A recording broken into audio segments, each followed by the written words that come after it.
Good morning everyone. Welcome back to Ilium Biology.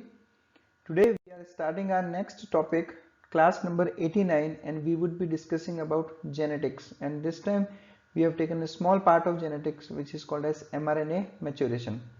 Let's start with the topic. This video is completely for English medium students.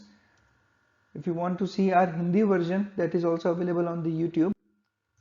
Let's start with the process called RNA maturation. For that, we need to clear some doubts regarding central dogma. What is central dogma? See, central dogma is a procedure. It's a phenomenon in which the information that is coded in DNA is converted into, or it is expressed or translated into proteins. Let's see how it is done. First of all, the DNA present in nucleus gets transcribed into mRNA. The process is called as transcription. The message, the information that is present, that is coded inside DNA, is first of all converted into mRNA. Now the mRNA which is formed is as per the DNA. It would be complementary to DNA. After formation of mRNA, the information which is present in mRNA is now converted into proteins, and the process is called as translation. And both these processes, transcription and translation, are together called as central dogma. In some organisms like retroviruses, for which HIV is a very good example, mRNA can also revert back into DNA, and this process is called as reverse transcription. That is reverse of transcription, and it is a phenomenon seen in retroviruses HIV. Let's start with the transcription first. I'll be dealing with the transcription in a very short way because our main topic today is mRNA maturation. But to understand the mRNA maturation, first we need to see what is transcription. See, in transcription, as I said earlier, DNA first gets transcribed into RNA. Now just after transcription, the mRNA which is formed is actually called as pre-mRNA, or you can call it as primary RNA transcript, or hnRNA, that is heterogeneous nuclear RNA. Why these terms are called so, we will discuss about it in the upcoming time. This pre-mRNA, primary RNA transcript, or hnRNA, is actually unstable, and by a process called as maturation, this unstable pre-mRNA gets matured into a functional mRNA, or it is called as exonic mRNA. This exonic mRNA is a stable molecule and is now ready for translation. So just after transcription, the mRNA which is formed is actually an unstable molecule called as pre-mRNA or primary RNA transcript, and hnRNA, which cannot translate into proteins. So it is first matured into functional mRNA or exonic mRNA, which is now ready for translation. So today in this video we are dealing with the process called as maturation. Let's start with it. First, let's see what is a split gene. See, if I talk about a split gene has got two components. One of them is a functional part and the other is a non-functional part. By functional part, I mean we are talking about exon, and by non-functional part, I mean intron. Exon is the functional part of gene. See, I am very clear here that both exons and introns would be transcribed. Functional part or non-functional part doesn't mean that one of them would transcribe and the other won't. Both of them would transcribe, but the exon, which when transcribes, it forms the part of mRNA which gets translated into protein, but the part of mRNA formed from intron won't translate into protein. So I can say that exon forms the coding part of mRNA and intron forms the non-coding part of mRNA. When mRNA is formed from a split gene, that mRNA would have two parts, a coding part which is formed from exon and a non-coding part which is formed from intron. The coding part gets translated and the non-coding part won't get translated. Now there is always a confusion between exon and intron, whether exon would code or the intron would code. It creates a confusion in the mind. So to clear that confusion, or to remember the difference, you need to remember only one thing, and that is exons express, EX for exons, EX for express. That means exons would express into proteins, but introns won't express into proteins. This is how I have remembered the difference between exon and intron. Let's discuss it with a very good diagram here. I'll be talking about the maturation of pre-mRNA and hnRNA now.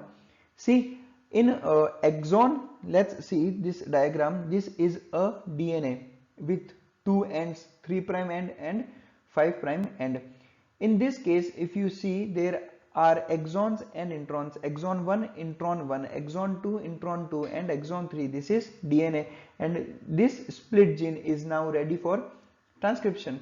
When it gets transcribed, the exon 1 will form the coding first coding part, intron 1 will form the first non-coding part, and so on. But this is pre-mRNA, and if you see it clearly, when you see our videos on transcription, and you will realize that against the 3' end of DNA, the 5' end of mRNA is formed, and against the 5' end, always 3' end of mRNA is formed.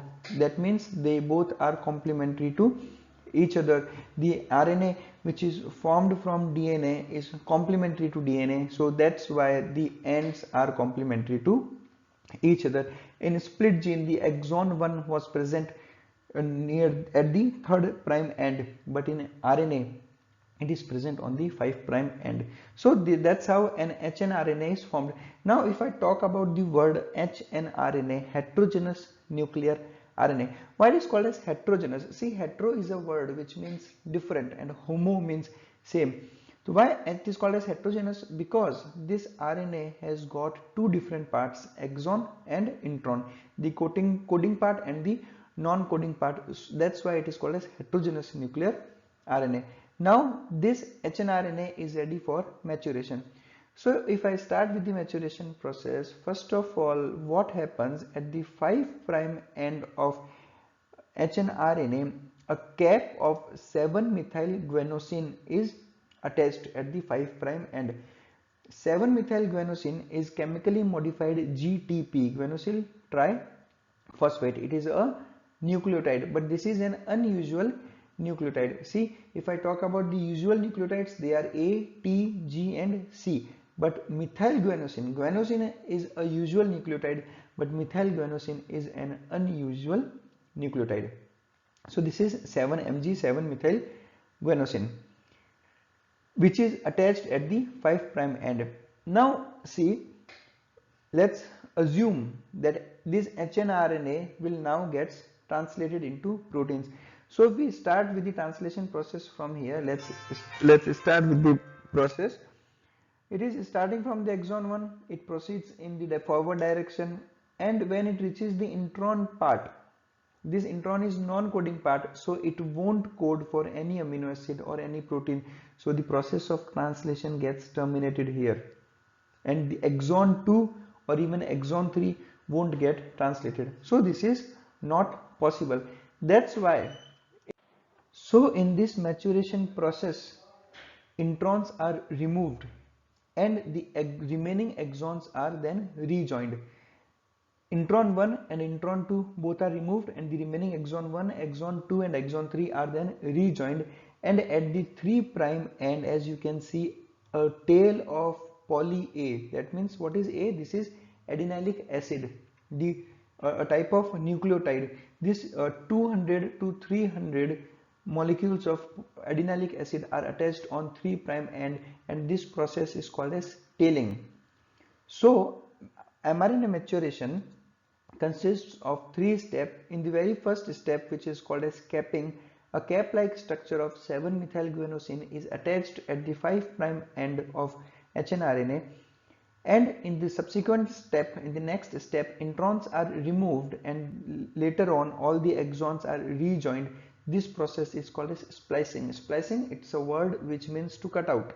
So introns are cut out and exons are rejoined, and in the next step, at the 3' end, a tail of polyA molecules, nucleotides are attached, and this process is called as tailing. And now this mRNA is called as exonic mRNA. As the name suggests, exonic mRNA, it consists of only and only exons. No introns are present in exonic mRNA. So this is maturation of pre-mRNA, and this is a small molecule. Now I will discuss these three steps: capping, tailing and splicing in a single slide. See, capping, it occurs at the 5' end first of all. It is a cap-like structure of 7-methylguanosine, as we studied. 7-methylguanosine is a chemically modified GTP, and the process capping is done with the help of an enzyme called as guanyl transferase. As I have already told you that the name of the enzymes depend on the substrate and the process it does. So this is called as guanyl transferase because it transfers guanyl, that is guanosine. Next step is the tailing step. It occurs at the 3' end of mRNA, and a polyA adenine tail of 200 to 300 nucleotides of adenine. The nucleotides of adenine are actually called as adenylic acid. So I can say 200 to 300 molecules of adenylic acid are attached at the 3' and the process is called as polyadenylation. Poly means multiple, polyadenylation because multiple molecules of adenylic acid are attaching themselves. So it is called as polyadenylation, and it is done with the help of an enzyme called as polyA polymerase. You need to remember the names of the enzyme. polyA polymerase is responsible for tailing and guanyl transferase is responsible for capping. Now many students get confused whether capping occurs at the 5' end or at the 3' end, and similar in tailing. So I am giving you a very good trick to remember this. You just need to remember T for tailing and T for 3' end. T for tail and T for third end. Third end means 3rd' end. So tailing occurs at the 3' end, and obviously capping would occur at the 5' end. Now if we talk about splicing, in splicing introns are removed, then the exons are rejoined by RNA ligase. What is a ligase? A ligase is an enzyme which helps in joining. A DNA ligase joins DNA and a RNA ligase joins RNA. This process is accomplished with the help of some specific proteins which are called as hnRNPs. If you pronounce it, the word hnRNPs, it is pronounced as SNPs. hnRNPs, SNPs. And what is the full form of SNPs? It is small nuclear ribonucleoproteins. SNPs is small nuclear ribonucleoprotein. Let's see how splicing occurs by a very good simple diagram here. I am starting with pre-mRNA. In this pre-mRNA, there is an exon 1, intron and exon 2, and these are small nuclear ribonucleoproteins. hnRNPs, they attach themselves to introns. They will attach at, see, this intron has got two ends, a 5' end and a 3' end. So these hnRNPs or SNPs get attached to 5th' and the 3rd' end of the introns, and the introns get bent, and all SNPs together with some proteins, some other proteins, they form a structure which is called as spliceosome. So this structure in which multiple hnRNPs are attached together is called as spliceosome, and it is made up of SNPs and some other proteins. Now this spliceosome will cleave the intron from both of its ends, the 5' end and the 3' end, and subsequently the spliceosome will detach, taking away the intron, and the remaining exons are then rejoined. The spliceosome uses the energy from ATP to cut the introns. As you can see, these are exon 1 and exon 2. Intron is removed here, hnRNPs gets detached, and these exons are then rejoined by RNA ligase, and now this mRNA is called as exonic mRNA, and now it is ready for the process of translation.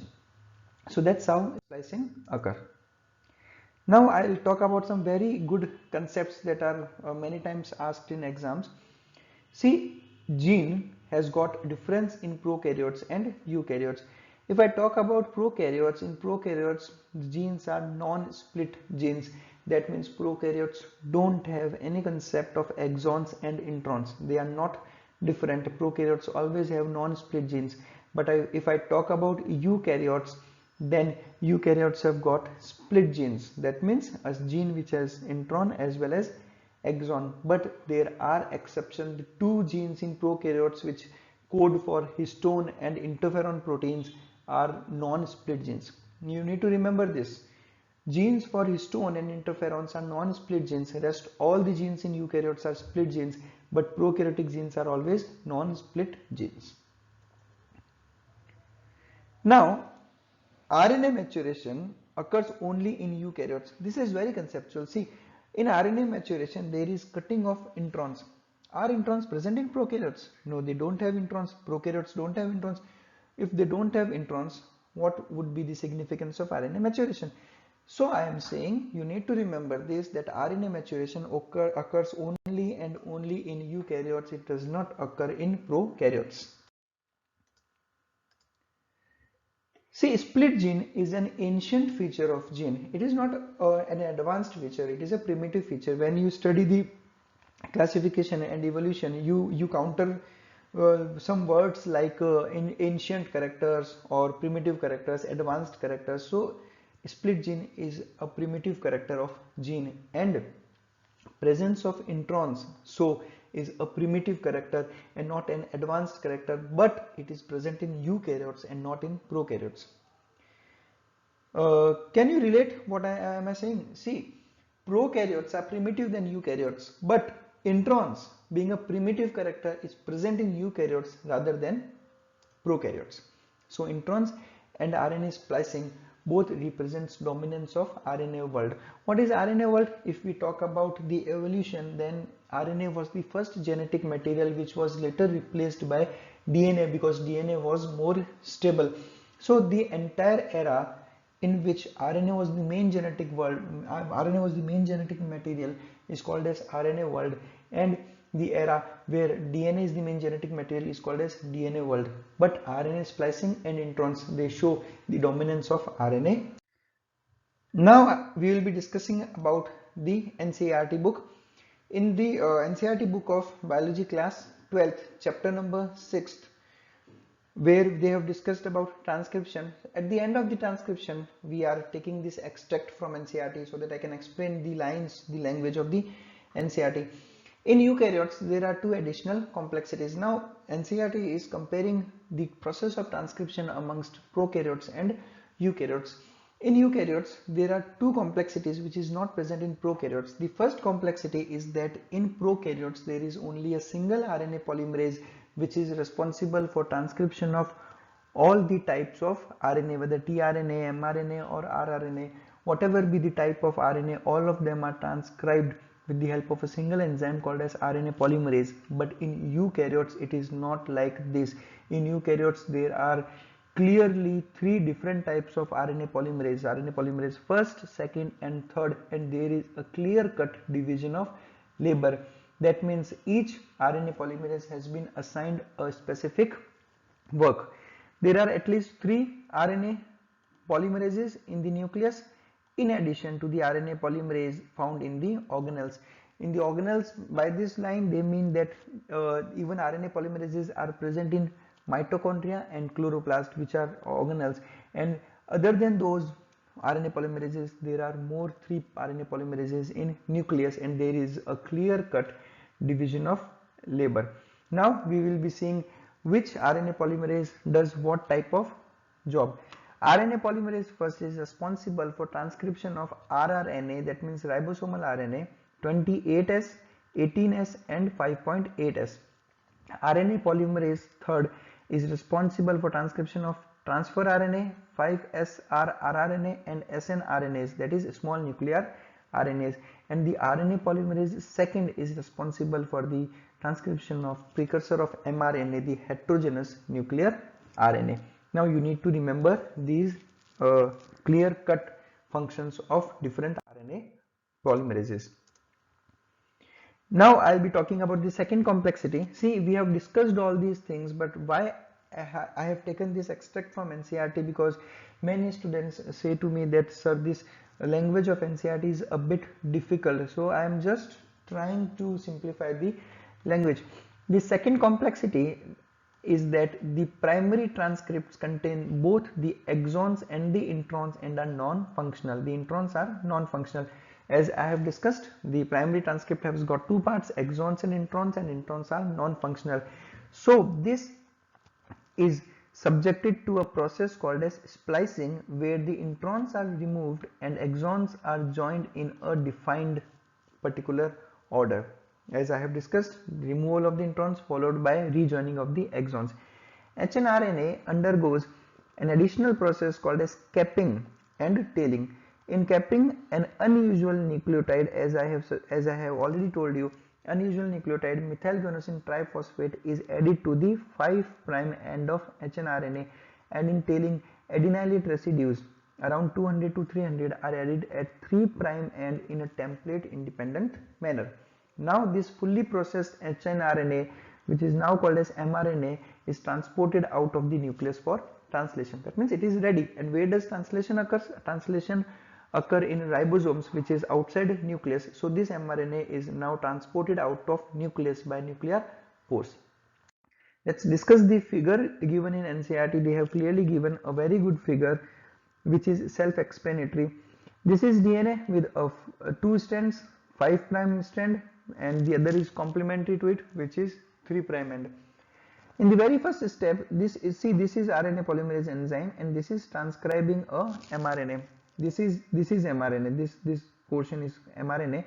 This is the 5' end of mRNA, and the moment it starts forming, at the 5th' end, 7-methylguanosine cap is attached. This is the cap of 7 mg. And you can see these yellow ones are exons and these orange ones are introns. So we need to remove the introns. As you can see, the labelings exon, intron. This is at the 5' end, methylguanosine cap. This is 3' end. These are spliceosome. As you can see in the figure, these are spliceosome, and all of them are get attached to introns to cleave them, to cut them out.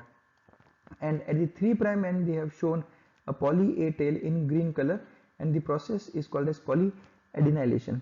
And this is RNA splicing, wherein the spliceosome will cleave the introns, and at the end what is remaining is a cap at 5' end, exons and a polyA tail, and this forms the messenger RNA.